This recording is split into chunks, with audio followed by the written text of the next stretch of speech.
আন্তর্জাতিক বাংলা সংবাদে সবাইকে স্বাগত। সুপ্রিয় দর্শক শ্রোতা, পৃথিবীতে চলমান রয়েছে তৃতীয় বিশ্বযুদ্ধের আনাগোনা। এখনো কিন্তু ক্ষান্ত হয়নি। পার্শ্ববর্তী রাষ্ট্রে চলছে থেমে থেমে পাল্টাপাল্টি হামলা।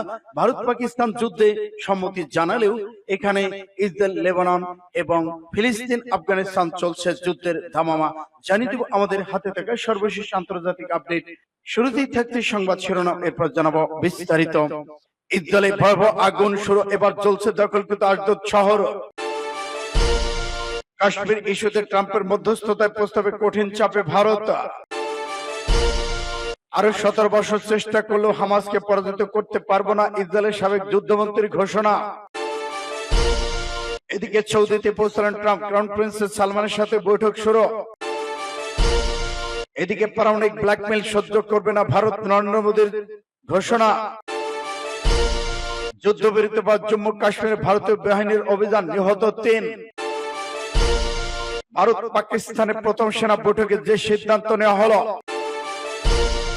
এবং সর্বশেষে জানিয়ে দেব ইসরায়েলের বিমান ঘাঁটি ঝাঁঝরা করে দিয়েছে ইরান, নিশ্চিত করলো CNN। এতক্ষণ শুনছিলেন সংবাদ শিরোনাম, এখন বিস্তারিত। তবে অনুরোধ থাকবে এই ভিডিওটিতে একটি লাইক দিন এবং কমেন্টস করে জানিয়ে দিন আপনি কোন জেলা থেকে বা কোথা থেকে আমাদের সাথে যুক্ত রয়েছেন। ইসরায়েল, ফিলিস্তিন, লেবানন, ইন্ডিয়া, পাকিস্তান যুদ্ধের ভয়াবহ আপডেট সংবাদ হাতে পেতে চ্যানেলটি সাবস্ক্রাইব করুন, আমাদের সঙ্গে থাকুন এবং এই যুদ্ধ সম্পর্কে বহির্বিশ্বের সম্পর্কে আপনার মতামত তুলে ধরুন। ধন্যবাদ। ইসরায়েলে আবারও আগুন, এবার জ্বলছে দখলকৃত আশদোদ শহর। ইহুদিবাদী ইসরায়েলের দখলকৃত আশদোদ এর আশপাশে একটি বনাঞ্চল বড় ধরনের অগ্নিকাণ্ড ঘটেছে বলে জানিয়েছে স্থানীয় সংবাদ মাধ্যমগুলো। ইসরায়েলি নিউজ সাইট 404 জানিয়েছে ভারতে আগুন নেভাতে কমপক্ষে 10টি দমকল বাহিনী, 4টি অগ্নি নির্বাপক বিমান কাজ করছে। আগুন দ্রুত ছড়িয়ে পড়ে, আশপাশের বাসিন্দাদের নিরাপদ স্থানে সরিয়ে নেওয়া হচ্ছে। কফায় আফিফে এলাকার বাড়ি ঘরগুলো খালি করার নির্দেশ দেওয়া হয়েছে। কিভাবে আগুনের সূত্রপাত ঘটেছে তা এখনো নিশ্চিত করা যায়নি। ধাউ ধাউ করে জ্বলছে আগুন ভূমধ্যসাগর তীরবর্তী একটি বন্দর নগরী, যা 1948 সালে ফিলিস্তিন ভূমি দখলের পর ইসরায়েল নিয়ন্ত্রণে আসে। এই অঞ্চলে প্রাকৃতিক দুর্যোগ, মানব সৃষ্ট অগ্নিকাণ্ডের ঘটনা প্রায় ঘটে থাকে। সম্প্রতি দখলকৃত ফিলিস্তিনের, বিশেষ করে জেরুজালেম নাবারিয়া এলাকায় বড় ধরনের অগ্নিকাণ্ডের ঘটনা ঘটেছে। 30 এপ্রিল ইসরায়েল অধিকৃত পশ্চিম তীরে 100-এর বেশি স্থানে একযোগে দাবানল ছড়িয়ে পড়ে। আগুন নেভাতে ইসরায়েল সরকার পার্শ্ববর্তী দেশগুলোর সাহায্য চায়, জরুরি ভিত্তিতে অবস্থা ঘোষণা। সূত্র পাস টুডে MAR। কাশ্মীর ইস্যুতে ট্রাম্পের মধ্যস্থতার প্রস্তাবে কঠিন চাপে ভারত। দীর্ঘদিন ধরে কাশ্মীর ইস্যুতে তৃতীয় পক্ষের মধ্যস্থতার প্রতি কঠোর বিরোধিতা করে আসছে ভারত। বিষয়টি যেন নীতিগতভাবে নিষিদ্ধ হয়ে আসছে দিল্লির পররাষ্ট্রনীতিতে। কিন্তু হঠাৎ করেই সেই কৌশলে ফাটল ধরলেন মার্কিন প্রেসিডেন্ট ডোনাল্ড ট্রাম্প। গত শনিবার সামাজিক যোগাযোগ মাধ্যমে এক ঘোষণায় তিনি জানান, যুক্তরাষ্ট্রের মধ্যস্থতায় তার 4 দিন ব্যাপী সীমান্ত উত্তেজনা অবসান ঘটিয়ে যুদ্ধবিরতি সম্মত হয়েছে ভারত ও পাকিস্তান। পরবর্তী এক প্রশ্নে কাশ্মীর সংকট সমাধানে দুই দেশের সঙ্গে কাজ করার আগ্রহ প্রকাশ করেন তিনি। এই প্রস্তাবে বড় বিপাকে পড়েছে দিল্লি, কারণ বহুদিন ধরেই ভারত কাশ্মীরে নিজেদের অবিচ্ছেদ্য অংশ বলে দাবি করে আসছে এবং দ্বিপাক্ষিক নীতির বাইরে তৃতীয় কালো হস্তক্ষেপ প্রত্যাখ্যান করে আসছে। ফলে ট্রাম্পের মধ্যস্থতার প্রস্তাব ভারতের ঐতিহাসিক অবস্থানের সঙ্গে সাংঘর্ষিক। ভারতের সাবেক পররাষ্ট্র সচিব শ্যাম শরণ বিবিসিকে বলেছেন, অবশ্য ভারতের পক্ষে এই প্রস্তাবকে স্বাগত জানাবে না, এটি আমাদের বহু বছরের স্থির অবস্থানের পরিপন্থী। অন্যদিকে ইসলামাবাদ ট্রাম্পের প্রস্তাবকে ইতিবাচক বলে গ্রহণ করেছেন। পাকিস্তান পররাষ্ট্র মন্ত্রণালয় এক বিবৃতিতে জানায়, জম্মু কাশ্মীর সংকট সমাধানে প্রেসিডেন্ট ট্রাম্পের আগ্রহকে আমরা স্বাগত জানাই। এটি একটি দীর্ঘস্থায়ী সমস্যা, যার প্রভাবে দক্ষিণ এশিয়া ছড়িয়ে বিশ্বব্যাপী ছড়িয়ে পড়তে পারে যুদ্ধ। উল্লেখ্য, কাশ্মীর সংকটের সূচনা 1947 সালে ভারত পাকিস্তান বিভক্তির পর থেকে দুই দেশেই কাশ্মীরে নিজেদের অংশ বলে ও দাবি করেছে। একাধিকবার এই ইস্যুতে সামরিক সংঘাত ছড়িয়ে পড়েছে। সম্প্রতি ভারত নিয়ন্ত্রিত কাশ্মীরে পেহেলগাম এক সন্ত্রাসী হামলায় 26 জন নিহত হওয়ার পর নতুন করে চলেছে উত্তেজনা। ভারত এই হামলার জন্য একতরফাভাবে পাকিস্তানকে দায়ী করলেও পাকিস্তান তার জোরালো ভাবে অস্বীকার করে আন্তর্জাতিক তদন্তে আহ্বান জানায়। উভয় দেশের সীমান্তে যুদ্ধ বিমান, ক্ষেপণাস্ত্র, ড্রোন ব্যবহারের মাধ্যমে সামরিক শক্তি প্রদর্শন করেছে। এমন এক উত্তপ্ত পরিস্থিতিতে ট্রাম্পের হস্তক্ষেপে অস্বস্তিতে পড়েছে ভারত। মার্কিন প্রশাসনের আগে বিভিন্ন উদ্যোগে সীমিত সফলতা থাকলেও কাশ্মীর ইস্যুতে প্রেসিডেন্ট ট্রাম্পের এই পদক্ষেপ ইতিবাচকভাবে নিতে পারছে না দিল্লি। আরো 17 বছর চেষ্টা করলেও আমরা হামাসকে পরাজিত করতে পারবো না, ইসরায়েলের সাবেক যুদ্ধমন্ত্রী। ইহুদিবাদী ইসরায়েল হামাসকে পরাজিত করতে পারবে না বলে বেশ কয়েকজন ইহুদিবাদী কর্মকর্তা স্বীকার করেছেন। তারা অবিলম্বে যুদ্ধ বন্ধ করে এবং গাজা থেকে ইসরায়েলি বন্দীদের ফিরে আনার আহ্বান জানিয়েছেন। ইহুদিবাদী ইসরায়েলের সাবেক যুদ্ধমন্ত্রী ডর লিবারম্যান রোববার বলেছেন যে 1 বছর 8 মাসেই হামাসকে পরাজিত করতে পারেনি, যে আগামী 17 বছর চেষ্টা করলেও সফল হবে না। লিবারম্যান জোর দিয়ে বলেছেন, মার্কিন যুক্তরাষ্ট্র ইহুদিবাদী ইসরায়েলের মধ্যে সম্পর্ক এখন ইতিহাসের সবচেয়ে খারাপ পর্যায়ে পৌঁছেছে। পাঁচ টুডে এসব তথ্য জানিয়েছে। ইহুদিবাদী ইসরায়েলের সাবেক প্রধানমন্ত্রী ইহুদ ওলমার্ট গাজা যুদ্ধ অবিলম্বে বন্ধের আহ্বান জানিয়ে বলেছেন, গাজা একটি ফিলিস্তিন অঞ্চল এবং এটি ফিলিস্তিন রাষ্ট্রের অংশ হিসেবে থাকা উচিত। অলমার্ট যদি বলেন, সংকট সমাধানের প্রথম পদক্ষেপ হলো যুদ্ধ বন্ধ করা, বন্দীদের ফিরে আনা এবং ফিলিস্তিন বন্দীদের মুক্তি দেওয়া। এই প্রসঙ্গে সাবেক সেনা কর্মকর্তা ওয়ারেন সলোমন গাজা যুদ্ধে হামাসের শ্রেষ্ঠত্বের কথা উল্লেখ করে বলেছেন, যুদ্ধের ময়দান হামাসই এখন এগিয়ে। হামাস বাহিনী সামরিক যানবাহনের পেছনে ক্যামেরা খুলে এবং খুব সাধারণ সরঞ্জাম ব্যবহার করে বোমা বিস্ফোরণের সময় অবস্থান সঠিকভাবে সমন্বয় করেছে। তিনি আরো জানান, তারা সেনাবাহিনী অবস্থান পদক্ষেপ করছে, যুদ্ধযান বিরোধী যে ব্যবস্থা সেটাকে কাজে লাগাচ্ছে।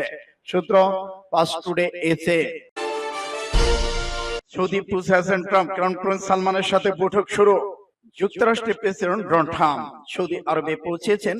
মঙ্গলবার মধ্যপ্রাচ্যে 3 দিনের সফর হিসেবে প্রথম সৌদিতে গেলেন মার্কিন প্রেসিডেন্ট ডোনাল্ড ট্রাম্প।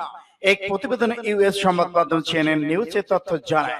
প্রতিবেদন বলা হয়, বিমানবন্দরে ট্রাম্পকে স্বাগত জানিয়েছেন সৌদি ক্রাউন প্রিন্স মোহাম্মদ বিন সালমান। প্রেসিডেন্ট হিসেবে দ্বিতীয় মেয়াদের ক্ষমতার বসার পর এটি ট্রাম্পের প্রথম সৌদি সফর। সৌদির পর কাতার, সংযুক্ত আরব আমিরাতে যাবেন ট্রাম্প। সৌদি আরবের রাজধানী রিয়াদের কিং খালিদ আন্তর্জাতিক বিমানবন্দরে সাবেক মার্কিন প্রেসিডেন্ট ডোনাল্ড ট্রাম্প এই সৌদি ক্রাউন প্রিন্স মোহাম্মদ বিন সালমানের MBS বৈঠকে শুরু করেছেন। সৌদি রাজ পরিবারের সদস্যদের প্রতিকৃতির পাশে এই বৈঠক অনুষ্ঠিত হচ্ছে। বৈঠকে ট্রাম্পের সাথে রয়েছেন পররাষ্ট্রমন্ত্রী মার্কো রুবিও। বিশ্লেষকরা মনে করেছেন, এই বৈঠকে মার্কিন সৌদি কৌশলগত জোট পূর্ণ ব্যক্ত করতে পারে, বিশেষ করে চীন রাশিয়ার ক্রমবর্ধমান প্রভাবের প্রেক্ষাপট। সূত্র পাঁচ টুডে। পারমাণবিক ব্ল্যাকমেইল সহ্য করবে না ভারত, নরেন্দ্র মোদী। ভারত কোন ধরনের পারমাণবিক ব্ল্যাকমেইল সহ্য করবে না বলে হুঁশিয়ারি উচ্চারণ করেছেন দেশটির প্রধানমন্ত্রী নরেন্দ্র মোদী। পাকিস্তানের বিরুদ্ধে চালানো অপারেশন সিঁদুর স্থগিত রাখা হয়েছে। মাত্র এই অভিযানের ভবিষ্যৎ নির্ভর করছে পাকিস্তানের আচরণের উপর।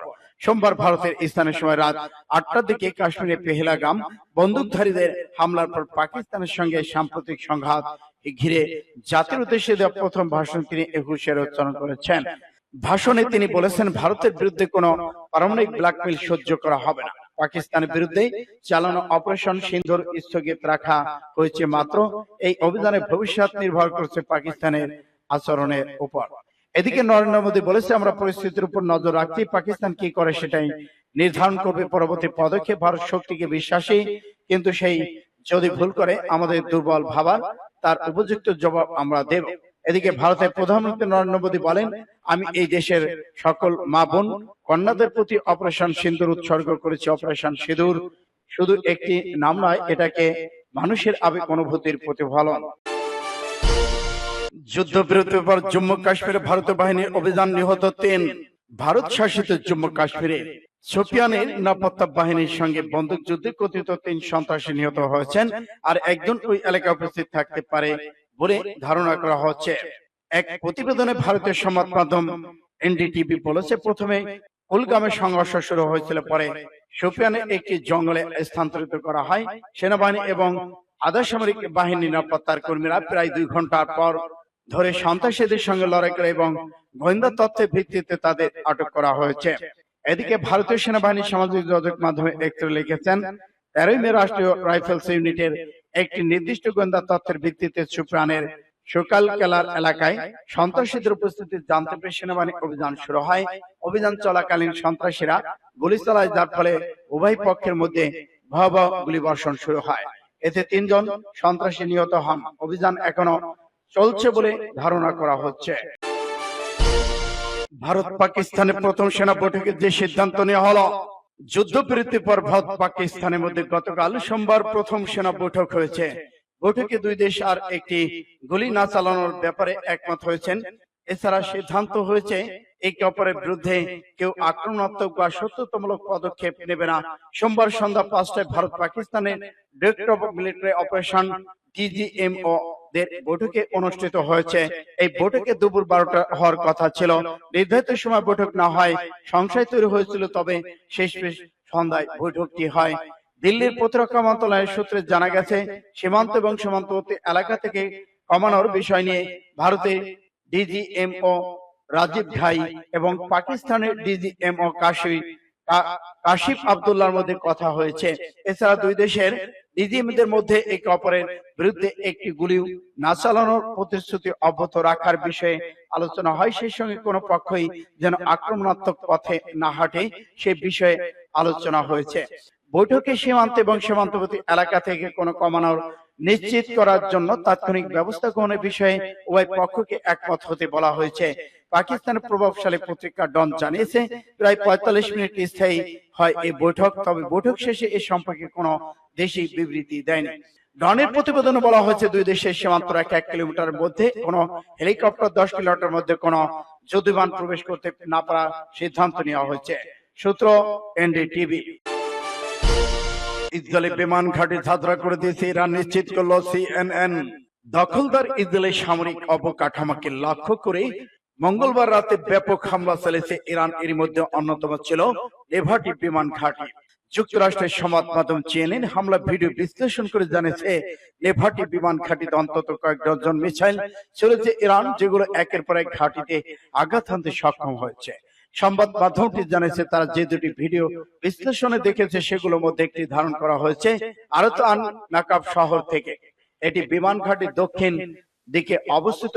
ভিডিওতে যেসব ভবন দেখা গেছে সেগুলোর সঙ্গে পুরনো ছবির সাদৃশ্যতা খুঁজে পেয়ে সিএনএন নিশ্চিত করেছে ভিডিওটি ঘাটির পাশ থেকেই ধারণা করা হচ্ছে।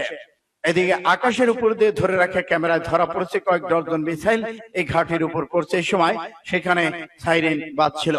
ওই সময় আরো দেখা যায় মিসাইল ঠেকানো একটি প্রতিরোধী মিসাইল ব্যাটারি থেকে ছুড়েছে ইসরায়েল বাহিনী। এই ঘাটির কন্ট্রোল টাওয়ারে ভিডিও দেখা যাচ্ছিল। তখনই ঘাটিতে মিসাইল পড়তে থাকে এবং সেগুলো বিস্ফোরিত হতে থাকে। একের পর এক ঘাটিতে ধোঁয়ার কুণ্ডলী বের হয়। তখন ওই ঘাটিতে একের পর এক মিসাইল পড়তে থাকে এবং বিস্ফোরিত হতে থাকে। সূত্র আরব নিউজের।